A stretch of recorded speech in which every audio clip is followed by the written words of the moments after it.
My goodness, that was interesting trying to get in here. So what happened was the lionesses got up and chased some impala, but unfortunately were not successful. But they'd left the little cubs all on their own. So we couldn't come into the sighting with just the cubs. We tried to find the lionesses. And by the time we got them, the impala were all scattering about, and they were on their way back to the cubs. So we took the scenic way around to give them enough time to rejoin. And of course they are all here. You can see that's one of the lionesses we're looking at. And then if you go off to the right, you'll see that there's Mom with 4 little ones.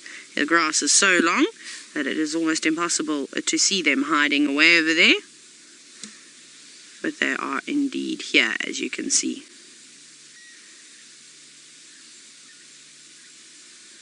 The 2 older ones look like they're more awake. I think the youngsters obviously missed Mom for the whole 5 minutes that they were gone and decided to tuck in to, well, the greatest thing that they know. And that, of course, is milk. And they need to eat. Not eat, they need to drink lots and lots of it. I was just listening, there's another car still just in the distance. Now, I do want to update the sighting when I can get a moment. Let's see if I can do that now. Just so that there are other people on a standby. So we're not going to be able to stay here for very long, because unfortunately with a sighting like this is light sensitive. And as you know, at this time of the year, unfortunately, there isn't much light, and there's still 2 more vehicles that need to come into the sighting. So while it is just a 1-vehicle sighting, we just need to make sure that we are courteous and we rotate the sighting quick enough so that everybody gets a chance to have a look at them. But we'll see, hopefully we get them playing, even if it is just for 5 minutes. It would be nice if those little ones will finish up with their drink and then put on a show, which would be really cool, wouldn't it? I'm still just waiting for a gap. No gap, so we shall turn the radio off. Come on, little ones, wake up. Maybe the 2 older cubs, when I say 2 older cubs, they're not much older. They're only 2 months older than their siblings, but they're much bigger. They've grown very, very quickly, those 2. It's just amazing how quickly they get. I can't wait to see the Djuma Pride again, so that I can see how big the little, well, they were once little. I suspect that they are probably 4 or 5 times the size of the oldest cubs now, and looking more and more like adults. And I wonder if any of the young boys that are in that pride have started to get their hairy chests. Hopefully they will make their return soon. I did hear that they were chatting about the Nguhumas this morning, and it sounds like they're somewhere between, they keep going between Simbambili and the Manuleti. And they did have tracks around Sydney's dam coming from the Manuleti, but I think they said that the tracks went back across and deep into the Manuleti. So it's a little bit sad for us. But hopefully everything's going to go back to normal, especially once the grass all dries up and the big herds of animals start coming back. Then we may see the return of the Nguhumas. Maybe they're seasonal lions. For our summer months, they go off on a holiday. They just keep chasing the warmer weather. And then when it gets cooler, they come back to Djuma. That's what I'm hoping anyway. But there we go. One of the cubs has said, I've had enough to drink now. I am going to go on an adventure. And I don't know what adventure it thinks it's going to go on. Just to give Mom a little cuddle. Well, isn't that sweet? And you can see that they're still so tiny. They've got their little spots covering their bodies still. Look at all those spots on top of their heads. Aren't they so sweet? Now, it would be really nice if they would just move into the lovely golden light and play there. That would be ideal.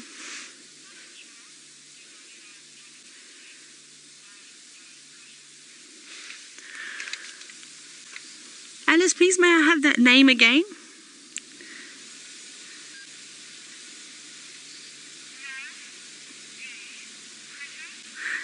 I think lovely critters is what I'm hearing. I'm not certain. I apologize if I have butchered your name, as I'm not able to hear it very well. But you were wondering how much milk in a day do these little lions drink? A lot. I'm not sure exactly. Oh, look, the little one's gone over to Mom. Oh, just missed it. That little cub went under Mom's chin and Mom sort of hugged it back. So what happens is they need to drink constantly. They'll drink every few hours for the first couple of months of their life. And I'm sure they've been introduced to carcasses. We saw the waterbuck carcass yesterday, and in the morning with Tristan. And I'm sure that they would have been eating it. And I've just heard there's a gap on the radio. I just want to quickly recall in the sighting. Stations, if you can copy me, back on lock with the Styx Pride. It's just one vehicle here. Ryan is on first standby and Ali is on second standby. I won't be too long, as I know this is a light sensitive sighting. There we go. Just quickly called that in. So that's done. My duty is done now. Like I said, we've got 2 more cars still in their way, so we don't want to keep them waiting for too long. It is nice to just turn these sightings over. But those older cubs, you can see that their bellies are exceptionally full. So I think that they've had a combination of a lot of meat from that waterbuck carcass. I think they must have finished it off last night, as well as milk. They'll still be drinking lots. They're sort of gutsing as much as they can at the moment. This is when they're growing. And they need to make sure that they are fit and strong, because they're very playful too. So they're burning a lot of energy. Milk is full of fat and protein, so it's really, really good for them. And it'll be able to sustain their sort of active sort of boosts that they get every now and then, playing with each other, biting sticks as this one is doing, which is great to teethe on. You can imagine, you know what children are like when they start teething, and you know what it's like having a dog and cat at home when they're puppies or kittens. They chew and scratch everything. Well, these lions will do exactly the same thing, but luckily it is not furniture that they're chewing on. They're just using what they can find out in the bush. And sticks are a very nice thing to gnaw on. Trees make for great scratching posts, and that's one of my favorite things to see a lion do, is to stretch up vertically and claw the trees, which is really quite nice. Hello, girl. She's got her head up. The lionesses are looking so much better, which is great. Now, Bubby, you've asked if these lions are born with their eyes closed like kittens. They are indeed. For the first 10 days of their life, they're completely helpless. Oh, look at the little cub just to the right. It's going to play over with its sibling, and now you can see the size difference. And so, yes, so for the first 10 days of their life, they're pretty much helpless, and their eyes are closed, and they start to open after that. They're relying on mom to move them around quite a bit. But now at this age, they're still a little bit wobbly. They're still strengthening all their muscles, and sometimes climbing over very small obstacles can be quite a big challenge. And that's why it is so funny to watch little lions play as they're learning. You see the sibling went over to that young lion and said, hey, play with me. And they are a bit rough to start off with. But don't worry, animals are tough. Remember, we've seen them overcome certain injuries. We've seen them overcome a number of different things. So a swat to the face, or perhaps a pounce from not one but all of their siblings, really wouldn't do much damage to them. They bounce back like anything. They're tough, and they have to learn to be tough and sort of sustain little blows like that. But if you've seen and watched all the sightings we've had with the Djuma cubs and the Styx cubs prior to this, you know that they are exceptionally rough. And it's often the little ones that are the instigators, because they go and they chew on tails that they're not supposed to be chewing on. And you can imagine that the others will retaliate, or you can pull the stick and anything really grabs their attention, the smallest of small things. But look at that comparison between the two. Remember, the little lions, the tiny ones, they're really young. I went and looked in my book, and I'd written that they said they were born between the 25th and the 28th of February, so they are not even 2 months old yet. But lion cubs are very relaxed, as you've seen. Having one vehicle in the sighting is not a problem at all. But you don't want to put too many in. We were chatting about this yesterday, but I know we have new viewers every single day, so if you're wondering why we can't spend too much time here, it really is just because it is a time-sensitive subject, and of course these cubs are young. But in the next few weeks, the sighting will go up to 2 vehicles, and eventually in big open areas, you'll get yourself to around 3 vehicles. But they relax a lot quicker around the cars than leopard cubs do. Leopards sometimes need a little bit more of habituation. But these guys learn very quickly from their older siblings and, of course, their mothers that we are nothing to be feared, but we're also nothing to eat. So they're curious. They'll come up and sniff the tires and that type of thing. But you don't really want them to be getting too close anyway.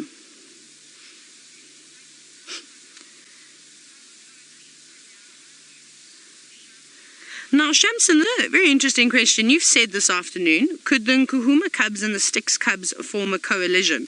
Now, it's not entirely possible whether the males from this litter and the males from the Nkuhuma litter, whether they join up or not, I'm unsure. But it isn't uncommon these days in the Sabi Sand to see male lions joining up together. But if all the males from the Nkuhumas, I can't even remember how many there were. I think there's only 2 now.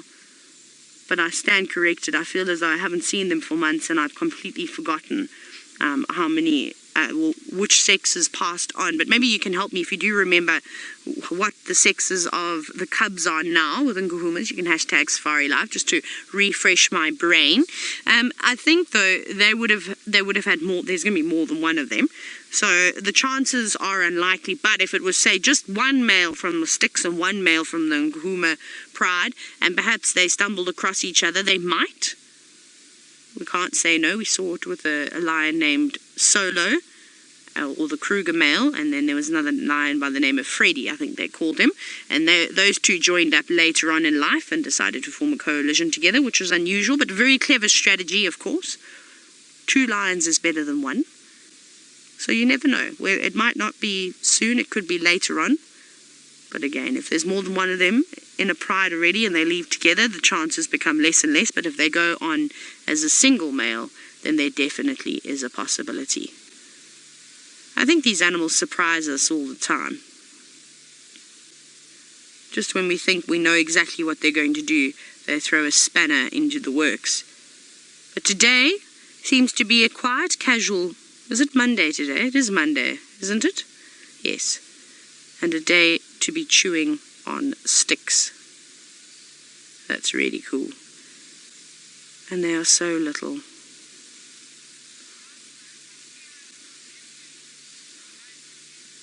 Ah, okay. Arthera from Israel, you said that there's only 1 male cub left in the Nkuhuma Pride. So the 2 that unfortunately passed on with white muscle disease must have been the other 2 boys, which is a little bit sad, actually. I thought there were 3 males and 5 females, if I was not mistaken, but I do stand under correction. It's very sad that there's only 1 now. Well, you never know. We'll have to just wait and see what happens. Maybe there's going to be some more cubs on the way, you know. Amber Eyes is yet to have a litter, and the youngest Nkuhuma lioness, who has been seen mating multiple times with various Birmingham boys. So there's also a chance that she could have her first litter too. We've just got to keep our eyes open. Wouldn't that be amazing if we could just keep getting doses of lions every single time? Little lions popping up. The same thing goes with the leopards. Wouldn't that be fantastic? Because everybody's growing up so quickly, and I think if it wasn't for these little Styx cubs, we don't even have any little leopards anymore. I think Tumbo, but I suppose Shadow and her cub, but other than that, that's all. Because Tumba's getting very big now. Hosana and Shongile are definitely not little anymore. Futumi is not small. They've all grown up incredibly fast. It's actually amazing to think that I've only been here for 8 months, or just almost 8 months. And I've watched all these animals grow so much. It's actually a little bit scary how quickly time flies when you're out in the wilderness. And I remember when I first started, and the Nkuhumas, the youngest set of Nkuhumas, were just a little bit older than these cubs that we were looking at. And there we go, you can see size does matter. That was a clear example of how that sibling just sort of came in, bulldozed the little one over and said, "This is my stick, and now I'm also going to use you as a beanbag or as a pillow." But don't worry, the tables will turn one day. All those little ones will start pouncing on the older cubs and ganging up on each other. Now, we're not going to be able to stay here for very much longer, I'm afraid. Like I said, we've got to let some other guides come through, and the sun is not far off from disappearing around behind the horizon. But Jamie has got another animal that would also like to go to bed when the sun goes down.